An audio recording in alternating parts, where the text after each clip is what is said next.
दोस्तों क्या होगा अगर कोरोना वायरस का वैक्सीन कभी न सामने आए तो? अगर कोरोना वायरस का वैक्सीन कभी इन्वेंट ही ना हो तो? क्या हमेशा लॉकडाउन लगा रहेगा? क्या हमेशा हमें होम आइसोलेशन में ही रहना पड़ेगा, या फिर जिंदगी बदलेगी या और नॉर्मल राह पे चल पड़ेगी? दोस्तों अगर आपको एक आइलैंड पे छोड़ दिया जाता है तो आप कितने दिन तक जिंदा रह सकते हो? 1 साल, 2 साल, कभी ना कभी तो आपकी मौत हो ही जाएगी। Humans are the social animal. आपने तो सुना ही होगा कि ह्यूमन को सोशल एनिमल बोला जाता है। इसका मतलब ये होता है कि इंसान एक समूह में रहते हैं, इंसान एक ग्रुप में रह सकते हैं। अगर इंसान एक ग्रुप में ना रहे तो वो मेंटल स्ट्रेस और डिप्रेशन की वजह से मौत का शिकार हो सकते हैं। दोस्तों बचपन में हम सभी को वैक्सीनेट किया जाता है। कभी आपने सोचा है कि ये वैक्सीन क्यों लगाए जाते हैं? ये जो हमें बचपन में टीका पड़ता है वो क्यों होता है? एक वैक्सीन हमारे इम्यून सिस्टम को बूस्ट करती है, जिससे कि हमारी इम्यूनिटी स्ट्रांग हो जाती है और उससे बीमारियों से लड़ने की क्षमता आ जाती है। दोस्तों जब एक वैक्सीन को हमारे अंदर वैक्सीनेट किया जाता है तो हमारे बॉडी को ये पता चल जाता है कि वो किस वायरस से कैसे लड़ेगा। पर कोरोना वायरस के केस में तो हमें कोई वैक्सीन इंजेक्ट ही नहीं किया गया है, तो हमारी बॉडी को ये पता ही नहीं है कि वो लड़ किस वायरस से रहा है। इस वजह से बहुत सारे लोग बीमार हो जाते हैं और उनकी मौत हो जाती है। नमस्कार दोस्तों, मैं हूं प्रतीक और आप देख रहे हैं सीक्रेट ट्रूथ।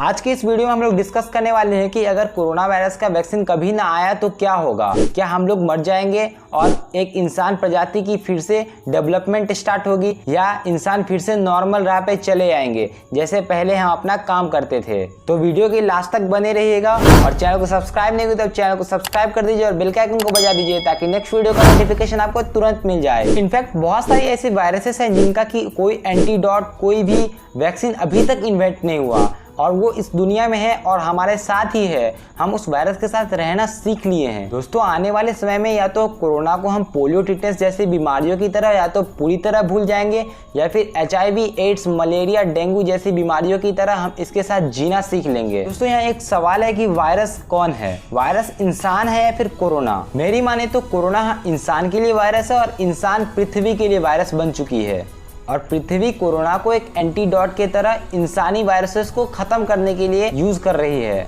दोस्तों हम इंसान प्रजाति पर्यावरण को बहुत ही ज्यादा क्षति पहुंचाए हैं। हम पर्यावरण को इतना ज्यादा दूषित कर दिए हैं कि हम अब खुली हवा में सांस भी नहीं ले सकते हैं। पर जब से कोरोना वायरस आया है तब से बहुत सारी फैक्ट्रीज बंद हो चुकी है, पूरी दुनिया लॉकडाउन है, गाड़ियां नहीं चल रही है, तो जो पॉल्यूशन का सोर्सेस था वो बहुत कम हो चुका है। इससे क्या हुआ है कि हमारा एनवायरनमेंट क्लीन हो चुका है, हवा साफ हो गई है, नदियां साफ हो चुकी है। मैंने इसके बारे में पहले एक वीडियो बना चुका हूं, तो आपको अगर देखना हो तो आई बटन पे देख सकते हो। दोस्तों आपको ये जानकर हैरानी होगी, कोरोना से भी ज्यादा खतरनाक बीमारी और इससे भी बहुत तेजी से फैलने वाली बीमारी इस पृथ्वी पर आए हैं और आज भी मौजूद हैं। कोरोना उससे ज्यादा तबाही क्यों मचा रहा है? मीसेल्स, जिसे हिंदी में खसरा बीमारी बोलते हैं, एक ऐसी बीमारी है जिसके कारण आज भी दुनिया में औसतन 314 लोगों की मौत एक दिन में हो जाती है।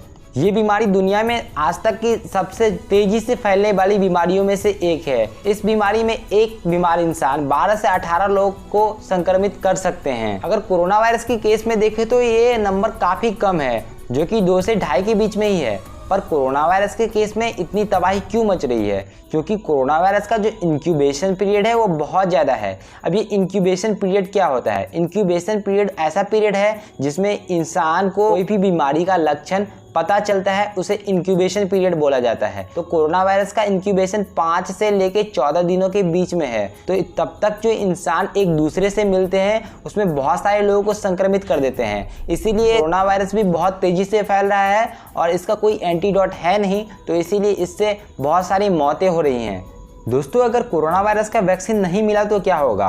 क्या पृथ्वी तबाह हो जाएगी या फिर कोई नया प्रजाति जन्म लेगा जो फिर से डेवलप करके इंसान के रूप में बदलेगा? तो ऐसा कुछ भी नहीं होगा, क्योंकि हमारे पास पहले से ही ऐसे कुछ वायरसेस हैं जिसके साथ हम जीना सीख लिए हैं। और आने वाले समय में अगर कोरोना का वैक्सीन नहीं आता है तो हम कोरोना वायरस के साथ भी जीना सीख लेंगे। जैसे हम इंसान अब कपड़े पहनने का हैबिचुअल हो चुके हैं, वैसे ही कुछ दिनों में अब हम मास्क और सैनिटाइजर के साथ जीना भी सीख लेंगे। दोस्तों अगर आपको एक अंधेरे कमरे में बंद करके छोड़ दिया जाए तो आप कितनी देर तक रह सकते हो? आप लोग में से बहुत सारे लोग ये सोच रहे हो कि शायद 2-3 दिन, पर ऐसा नहीं है। साइंटिस्ट की रिसर्च के अनुसार एक व्यक्ति कोई अंधेरे कमरे में 12 से 18 घंटा में ही मेंटल स्ट्रेस फील करने लगता है और वो डिप्रेशन का शिकार होने लगता है। और आपको पता ही है कि अगर आप डिप्रेशन का शिकार होने लगेंगे तो आप मौत के मुंह में भी जा सकते हैं। तो इस रिसर्च से ये तो प्रूफ हो जाता है कि हम इंसान ज्यादा दिन तक अपने घर में नहीं रह सकते हैं। हैं। Humans are the social animal. जब तक हम लोग एक दूसरे से नहीं मिलेंगे हम मेंटल स्ट्रेस फील करेंगे और हम डिप्रेशन का शिकार होने लगेंगे। मान लीजिए कि इन सब चीजों से हम बच भी गए तो आगे क्या होगा?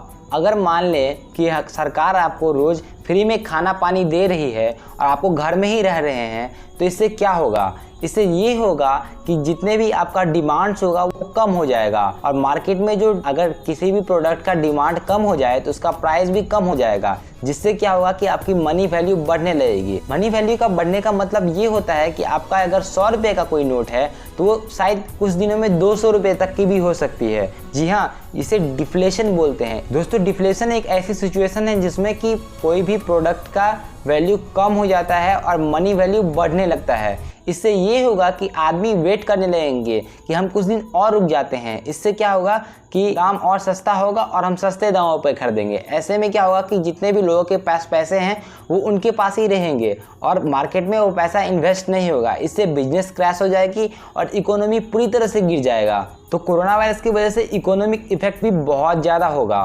दोस्तों, आने वाले समय में या तो कोरोना वायरस के साथ हम जीना सीख लेंगे या तो हम इसे पूरी तरह से भूल जाएंगे। दोस्तों, आपको क्या लगता है अगर कोरोना वायरस की वैक्सीन कभी ना आए तो क्या होगा?